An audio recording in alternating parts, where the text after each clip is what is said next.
మన VVIT university absolute discipline, absolute education. నమస్తే, welcome to Suman TV. నేను మీ సాయి భైరి. రాజస్థాన్లో జరిగినటువంటి ఒక ఘటన ఇప్పుడు దేశవ్యాప్తంగా అందరినీ కుదిపేస్తుంది. 13 ఏళ్ల బాలికను ఒక ఓటల్ నుంచి ఇంకొక ఓటల్కి మారుస్తూ 30 మంది కామాంధులు రాక్షసులు ఒక ఆకృత్యానికి తెగబడినటువంటి దారుణ ఘటన సభ్య సమాజాన్ని ఇప్పుడు మళ్ళీ ప్రశ్నిస్తోంది. అసలు ఎలా జరిగింది ఈ ఘటన, వారికి ఎలాంటి శిక్ష పడేటువంటి అవకాశం ఉంది, ఈ దారుణమైనటువంటి ఘటనకు సంబంధించిన పూర్తి వివరాలు మనం తెలుసుకునేటువంటి ప్రయత్నం చేద్దాం. మనతో పాటు హైకోర్టు అడ్వకేట్ ప్రసన్న గారు, పొలిటికల్ అనలిస్ట్ జాయిన్ అవుతున్నారు. వారితో మాట్లాడదాం. మేడం నమస్తే. మేడం నమస్తేనండి. మేడం, దేశంలో ఎక్కడో ఒక దగ్గర ఇలాంటి ఘటనలు నిత్యం చూస్తూనే ఉన్నాం. మరొక దారుణమైన ఘటన, 13 ఏళ్ల బాలిక ఒక ఆటోలో తీసుకువెళ్ళి ఒక వ్యక్తి ఒక హోటల్లో అమ్మేసి ఆ హోటల్ వ్యక్తి ఇంకొక 5-6 హోటల్కు మార్పిస్తూ 30-35 మందికి పైగా వ్యక్తుల అమ్మాయి మీద మానసిక హింసకు తెగబడి, ఆకృత్యానికి తెగబడి ఈరోజు చావు బతుకుల్లో హాస్పిటల్ ఉంది ఆ పాప. ఇలాంటి దుర్మార్గులను ఏం చేయాలంటారు? సరే, ఇందాక మీరు అన్నారు ఎక్కడో ఒకటి అవుతుంది అంటున్నారు. ఫ్రీక్వెంట్ గా నెంబర్ ఆఫ్ కేసెస్ ఇంక్రీజ్ అవుతున్నాయి కానీ డిక్రీజ్ కావట్లేదు. మోర్ ఓవర్ ఏంటంటే ఎంత కఠినమైన చట్టాలు వచ్చినా కానీ డే బై డే ఇంక్రీజ్ అవుతున్నాయి తప్పించి ఈవెన్ రిగరస్ పనిష్మెంట్స్ ఇస్తున్నా కానీ జడ్జిమెంట్స్ చాలా రిగరస్ గా ఉన్నా కానీ పనిష్మెంట్స్ అనేటివి ఇచ్చినా కానీ ఈ కేసులలో భయం అనేది ఎందుకు లేకుండా పోతుంది పబ్లిక్ అనేది పెద్ద క్వశ్చన్ మార్క్. ఇది ఇప్పుడు ఈ అమ్మాయి విషయంలో ఇప్పుడు నాకైతే మీడియా ద్వారా తెలిసింది ఏంటి, అమ్మాయిని ఇట్లా ఎత్తుకొని వెళ్ళి హోటల్స్ తిప్పేసి మళ్ళీ జరిగిందని. అలా నాలాగా ఉన్న వాళ్ళందరికీ తెలిసింది. కానీ సంఘటన ఏం జరిగింది అనేది మనందరికీ ప్రాక్టికల్ గా, అంటే అక్కడ ఏం జరిగింది ఎగ్జాక్ట్లీ అనేది మనకి 90% తెలియదు. 10% ఇలా జరిగింది అని అనుకుంటున్నాం. అక్కడ సంఘటనలకు వస్తే ఒక ఆటో రిక్షాలో అమ్మాయి వెళ్ళింది, ఒక అన్నోన్ పర్సనా నోన్ పర్సనా అది ఇంకా మనకి తెలియలేదు. నోన్ పర్సన్ అన్నప్పుడు కొన్ని విషయాలలో ఏంటంటే ఎందుకు పేరెంటల్ని నేను తిట్టలేను, అమ్మాయిల్ని కూడా అనలేకపోతున్నాను. ఏంటంటే ఎందుకు ఇంత కేర్లెస్గా ఉంటున్నారు? ఫ్రాంక్ గా చెప్పాల్సింది ఏంటంటే డే టైం కానివ్వండి, నైట్ టైం కానివ్వండి, ఏదైనా టైం కానివ్వండి. ఇప్పుడు 60 ఏళ్ల ముసలామని కూడా మన దగ్గర అంటే మనకి ప్రొటెక్షన్ అనేది 110% లేదనేది మనకు క్లారిటీగా అనిపిస్తుంది. కనిపించినాక ఏ రోజుకి ఆ రోజు మనం బయటికి వెళ్తున్నాము, ఇంట్లో ఉన్నాం, మనకు తెలిసిన బ్రదర్సే కానివ్వండి, ఫాదరే కానివ్వండి, చుట్టాలే కానివ్వండి, ఎవరే కానివ్వండి, లైక్ డ్రైవర్లే కానివ్వండి, తెలిసిన వాళ్ళు కూడా అగత్యాలు చేస్తూనే ఉన్నారు. కాబట్టి ఎప్పటికప్పుడు మన ప్రొటెక్షన్ అనేది, అవేర్నెస్ అనేది ఈవెన్ అమ్మాయిలలో లేదు. వాళ్ళ పేరెంట్స్ చెప్పలేకపోతున్నారా, చెప్తున్నారా, చెప్తే వినట్లేదా? మళ్ళీ ఈ అమ్మాయి ఆ ఆటో రిక్షా ఎక్కింది అంటే ఇంకా రెగ్యులర్ గా పోయే ప్రాసెస్ లో ఎక్కిందా, లేకపోతే అప్పటికప్పుడు మాట్లాడుకొని చార్జెస్ కింద మాట్లాడుకొని వెళ్ళిందా తెలియదు మనకి ఫ్యాక్ట్. కానీ ఒక్కటి, ఈ మొత్తం సిచ్యువేషన్ చూస్తుంటే ఇంతకన్నా బాధాకరమైన విషయం నాకు తెలిసి మనం ఇప్పటివరకు ఎక్కడ చూడలేదు.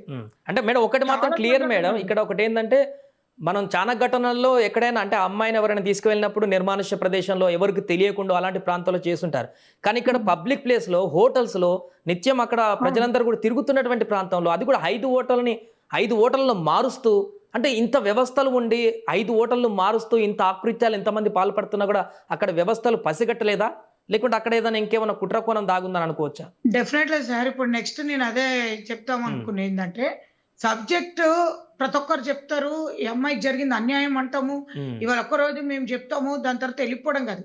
యాక్చువల్ గా రూట్ కాజ్ గురించి ఇవాళ మనం తెలుసుకోవాల్సింది ఏంటంటే, మీరు ఇప్పుడు అడిగిన దానికే ఒక్క ఏరియాకి ఒక పోలీస్ స్టేషన్ అనే దానికి సబ్ ఇన్స్పెక్టర్స్ కానివ్వండి, ఒక 10 నుంచి 12-15 మంది వరకు ఒక్కొక్క ఏరియా ప్రకారంగా 5-10 మందో ఉండడం జరుగుతుంది.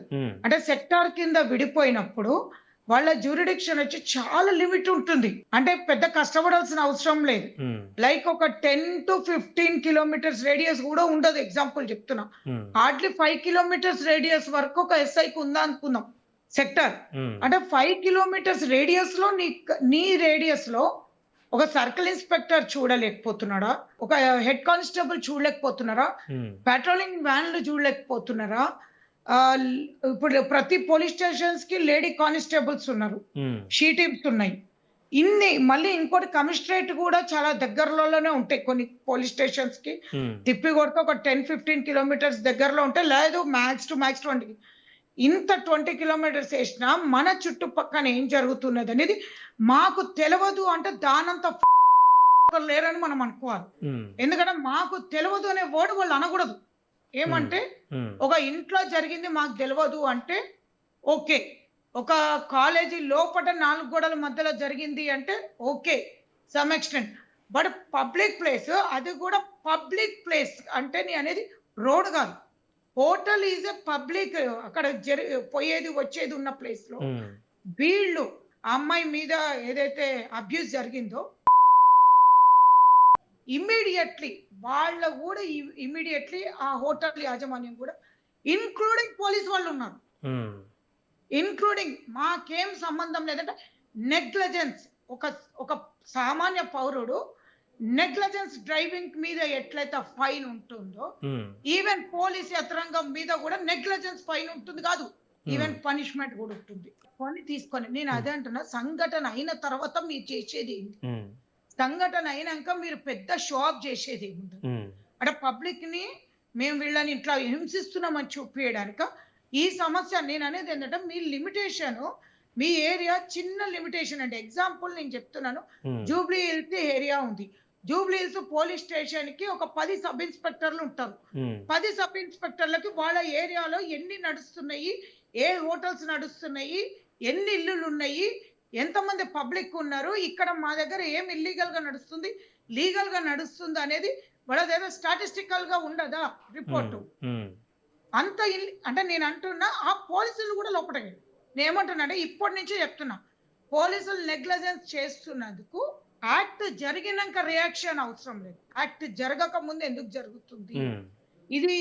ఇంత ఓపెన్ గా ఆటో వాడు ఒక హోటల్ నుంచి ఇంకో హోటల్ కి ఒక అమ్మాయిని, ఒక ప్లేస్ లో అమ్మాయికి అబ్యూస్ జరిగినప్పుడు అక్కడ అమ్మాయి ఫిజికల్ గా పడిపోయి ఉన్నప్పుడు ఇంకొక హోటల్ తీసుకెళ్లేటప్పుడు అమ్మాయిని మూవ్మెంట్స్, ఒక్క హోటల్ కాదు అన్ని హోటల్స్ తిప్పుతున్నప్పుడు ఎట్లా మూవ్మెంట్ జరిగింది అంటే ఇన్ని హోటల్స్ పోలీస్ అండర్ లో లేదా?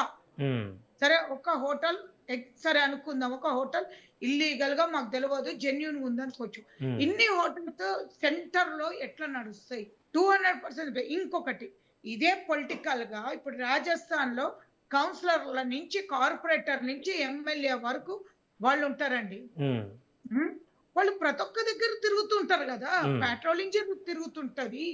ఇన్ని వ్యవస్థలు తిరుగుతున్నప్పుడు ఒక MP constituency, MLA constituency, councillor constituency, corporator constituency, police constituency plus commissioner constituency, ఇంత హ్యూమన్ రైట్స్ ఉన్నాక మీరు తాడు బట్టి ఇప్పుడు పట్టుకొని వెళ్ళిపోయి హోటల్ కూలగొట్టినంత మాత్రాలు దీనికి న్యాయం జరిగింది అనడం కాదు. ఇప్పుడు ట్రయల్ కోర్టులో వాళ్ళకి ఉరిశిక్ష, యావజ్జీవ కారాగార ఉరిశిక్ష ఆన్ ది స్పాట్ పడుతుందండి, నో డౌట్. అంటే మేడం ఒకటి, అంటే మీరు అన్నట్టుగా శిక్షల విషయానికి వస్తే ఇప్పుడు 30-36 మంది అంటున్నారు, అందరికీ ఉరిశిక్ష పడేటువంటి అవకాశం ఉంటుందా, లేకుంటే చట్టంలో లొసుగులు మళ్ళీ తప్పించుకునే అవకాశం ఉంటుందా వీళ్ళలో ఎవరన్నా? ఇప్పుడున్న చట్ట ప్రకారంగా అయితే కాదు, దీంట్లో మెయిన్ అమ్మాయిని కిడ్నాప్ కిందకి తీసుకొని వెళ్ళారు, అబ్డక్షన్, మళ్ళీ సాల్ట్ చేశారు, మళ్ళీ నెక్స్ట్ వచ్చేసి అమ్మాయిని అంటే 30 మెంబర్స్ ఐ థింక్ 30 మెంబర్స్ చేసినందుకు జరిగింది.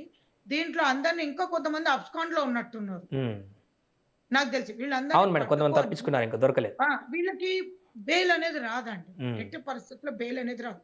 దాంట్లో ఎట్లాంటి డౌట్ లేదు మీకు. బెయిల్ అనేది ఈవెన్ కాన్స్టిట్యూషనల్ రైట్ అయినా బెయిల్ రాదు వీళ్ళకి దీంట్లో, because it is a public case. Student sections లో దీంట్లో ఒక్కటి జరగలేదు. ఇప్పుడు అమ్మాయికి ఫోరెన్సిక్ రిపోర్ట్ రావాల్సింది ఉంది, మెడికల్ ఎగ్జామినేషన్ ఉంది. అమ్మాయిని వీళ్ళు ఎక్కడెక్కడైతే రాంగ్ఫుల్ గా అమ్మాయిని కన్ఫర్న్మెంట్ చేశారో అంటే ఫోర్సబుల్. ఇంకోటి అమ్మాయికి ఆల్కహాల్ కూడా కన్జ్యూమ్ చేయించు, ఆల్కహాల్. ప్రతి దానికి ఒక్కొక్క సెక్షన్ తో పాటు ఎట్టి పరిస్థితిలో బెయిల్ అనేది రాదు. వచ్చింది అనేది మాత్రం మీరు ఎక్కడి నుంచి కూడా చూడకండి, కాన్స్టిట్యూషనల్ రైట్ అంటారు బెయిల్ అనేది. కానీ ఈ కేసు కి సంబంధించి పబ్లిక్ గా 100% ఉంది కాబట్టి ఇంకోటి ఇది ఫాస్ట్ ట్రాక్ కోర్టులో అవుతుంది, తొందరగా ట్రయల్ అవుతుంది, దాంట్లో ఎట్లాంటి డౌట్ లేదు మనకి. ఎందుకంటే ఇప్పుడున్న దాంట్లో ఏంటంటే మనకి జడ్జెస్ ఈ కేసులు చాలా సీరియస్ గా తీసుకుంటున్నారు, సింపుల్ గా తీసుకోవట్లేదు. More than 20 years punishment with in 2-3 months లోపల కూడా ట్రయల్ నడిపించేస్తున్నారు.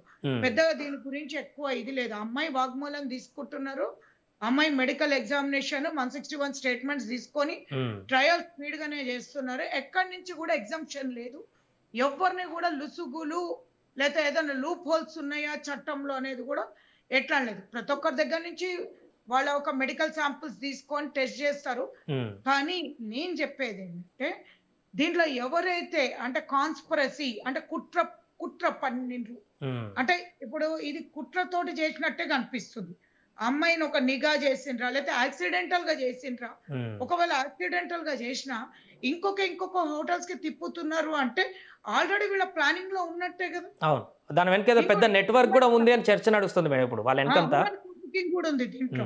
ఇంకోటి చూడండి, అంటే ఇది ఒక ముఠా అనేది ఆల్రెడీ అక్కడ ప్రివల్ అవుతుంది. నేను ఈ కేసు విషయంలో బాధపడుతుంది ఏంటంటే ఆ అమ్మాయికి జరిగిన అన్యాయం మనం చూస్తున్నాం. ఇది కాకుండా వీళ్ళు ఇది నాకు తెలిసి this is not only one case అనుకుంటున్నా. బికాస్ ఇంత పెద్ద సమస్య నడుస్తున్నప్పుడు 100% చెప్తున్నాను, ఇక్కడ ఆల్రెడీ సమ్ ఉమెన్ ట్రాఫికింగ్ జరుగుతుంది. లేకపోతే వీళ్ళందరూ ఇంత కమ్యూనికేషన్ ఎక్కడి నుంచి వస్తారు 30 minutes కి? ఇంత ఈజీ హోటల్ కి తిప్పచ్చు అని ఎట్లా కమ్యూనికేషన్ వస్తుంది? ఈ హోటల్ నుంచి ఇంకొక హోటల్ కి ఎట్లా వెళ్తుంది? మీరు ఆలోచించండి. దీంట్లో అంటే వితౌట్ పోలీస్ వ్యవస్థకి, వితౌట్ పొలిటికల్ ఇన్ఫ్లుయెన్స్ లేని మాకు తెలియదు అంటే మాత్రం పోలీసులకి, రాజస్థాన్ పోలీస్ వాళ్ళకి మాత్రం చెప్తున్నాను, నాట్ ఓన్లీ రాజస్థాన్ పోలీసులో ప్రతి పోలీస్ కి చెప్తున్నాను, మీకు ఎక్కడ నుంచి కూడా నెగ్లజెన్స్ అనేది పబ్లిక్ మీద మీరు ఎందుకు కేసులు పెడుతున్నారు? మీ మీద కాదా? It is completely your duty. After all మీకున్న సెక్టర్ ఎంత అని చెప్పి, మీ సెక్టర్ ఎంత అని చెప్పేసి మీకు తిప్పి కొడితే మీ సెక్టర్ ఎంత ఉంటుందని మీరు చూసుకోలేకపోతున్నారు. అంత షార్ట్ మీ జ్యూరిడిక్షన్ చూసుకున్నప్పుడు ఒక ఎమ్మెల్యేకో ఒక ఎంపీకో మీరు పోయి ప్రొటెక్షన్ ఇస్తున్నంత వరకు మీకు ఒక ప్లేస్ ని మీరు ప్రొటెక్ట్ చేయలేకపోతున్నారా? Right madam. అంటే అంత నేను ఇవాళ చెప్తున్నాండి, ఈ రోజు మనము అంటే as a normal civil people, civil sense నేను చెప్తున్నా, సివిల్ పీపుల్ కి మనము పోలీస్ ఒక్కరే తీసుకోవాలి లా అనేది ఒకటి పెట్టుకొని ఉన్నాం. యాజ్ అన్ అడ్వకేట్ చెప్తున్నాను, ఒక పోలీస్ తప్పు చేస్తా కూడా మనకి హక్కు ఉంది కేసు పెట్టడానికి. నెగ్లిజెన్స్ మీద ఇదే రాజస్థాన్ పీపుల్ వాళ్ళ మీద కేసు పెట్టచ్చు. ఎన్ని కేసులు బయటికి రాలేదు. ఇప్పుడు మీరు ఇంకా అక్కడ ఇప్పటికిప్పుడు హోటల్ ఇరగొట్టారు. దీని మీద నాకు ఎన్నో సస్పెక్ట్ వస్తుంది. ఎందుకు ఇరగొట్టాల్సి వచ్చింది రాత్రికి?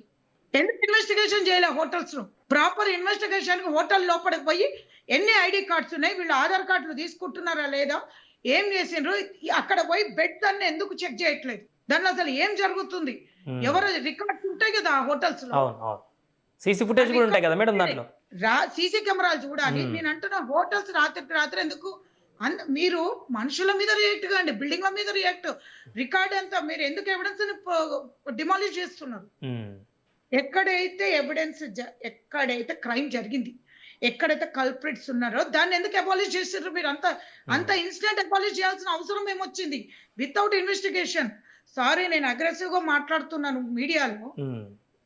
దీని మీద మీడియా కూడా మీరు అంటే మీడియా వాళ్ళకు కూడా నేను చెప్పేది ఏంటంటే, ఇవాళ ఒక టాపిక్ వచ్చింది రాగానే అక్కడ ఒకటి జరిగిందంట, అబల ఇదైపోయిందంట, ఒక మహిళకి ఇదైందంట, ఒక్క రోజు కాదు. మీకు ఇన్వెస్టిగేషన్ కి మీరు కూడా క్రైమ్ తీసినప్పుడు క్రైమ్ లో ఏ సెక్షన్స్ ఉన్నాయి, ఎందుకు ఎఫ్ఐఆర్ లేట్ అవుతుంది, 5 రోజులు అయింది అని చెప్తున్నారు. అమ్మాయి వాళ్ళ పేరెంట్స్ ఎప్పుడు కంప్లైంట్ ఇచ్చారు, వీళ్ళు ఇన్వెస్టిగేషన్ ఎప్పుడు చేశారా? అమ్మాయి చెప్పినాకనా? ఇప్పుడు ఏదో ఒక దాంట్లో నేను చూస్తున్నాను, అక్కడ ఉన్న సిఐ గారు చెప్తున్నారు ఏమనంటే ఈ వీడియో ఇక్కడది కాదు అని చెప్పేసి చెప్తున్నారు. ఇక్కడిది కాదు వీడియో, వేరే వీడియో తీసుకొచ్చి వైరల్ చేస్తున్నారు అంటున్నారు. ఆ వీడియో వైరల్ కాదా అవునా అనేది కూడా మీడియా వాళ్ళు ఒకసారి మళ్ళీ క్లారిటీగా తీసుకొని అమ్మాయి వీడియో కాదు అంటున్నారు. చూడండి, మీరు ఒక్కటండి, మీరు క్వశ్చనింగ్ పోలీసింగ్ చేయాల్సిందే మీడియా. ఎందుకు వాళ్ళ పార్ట్ అంటే నాట్ ఓన్లీ రాజస్థాన్, మన ఏమో హైదరాబాద్ లో తక్కువ తినట్లేదు. మన హైదరాబాద్ లో నెంబర్ ఆఫ్, తెలంగాణలో నెంబర్ ఆఫ్, రోజుకి ఒక్కొక్క పోలీస్ స్టేషన్ లో నెంబర్ ఆఫ్ కేసెస్ బుక్ అవుతున్నాయి. సో అది రాజస్థాన్ లో జరిగినటువంటి ఒక దారుణమైనటువంటి ఘటన. అందరినీ కలిచివేస్తుంది. అంత దారుణమైనటువంటి పరిస్థితుల్లో ఆ పాప పరిస్థితి ఊహిస్తేనే గుండెలు తరుక్కుపోతున్నాయి. ఏదేమైనా దేశవ్యాప్తంగా ఈ అంశం పైన గలమెత్తాల్సినటువంటి పరిస్థితి అయితే ఏర్పడింది. ఇలాంటి దుర్మార్గులను, ఇలాంటి రాక్షసులను ఖచ్చితంగా పబ్లిక్‌లోనే శిక్షించాల్సిన అవసరం ఉంది. ఇంకా భవిష్యత్తులో ఇలాంటి ఘటనలు జరగకుండా తీవ్రమైనటువంటి చట్టాలు లేకుంటే తీవ్రమైనటువంటి చర్యలు ప్రభుత్వాలు తీసుకునేటువంటి అవసరమైతే ఉందనేటువంటి డిమాండ్ ఇప్పుడు వినిపిస్తుంది.